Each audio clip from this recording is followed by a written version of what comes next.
আমাকে ভুলে যাওয়া যার পক্ষে সহজ, আমি চাই সে আমাকে এই মুহূর্তে ভুলে যাক। আমার সাথে কথা না বললে যার কিচ্ছুটি যায় আসে না, আমি চাই তার সাথে আমার আর কখনো এই কথা না হোক।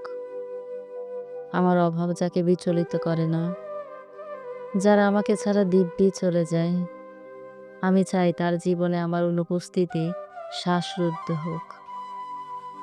আমার অভিমান, আমার কান্না, আমার নির্ঘুম রাত, যাকে বিন্দু মাত্র স্পর্শ করতে পারে না, আমি চাই তার আঙ্গুল কোনোদিনও আমার আঙ্গুলে স্পর্শ না করুক। তাতে আমি কষ্ট পেলে পাই, ভেঙে গেলে যাই, একলা হলে হই। নিজের উপস্থিতির অবহেলা সহ্য করার থেকে তার অনুপস্থিতির নীরবতা ঢের ভালো।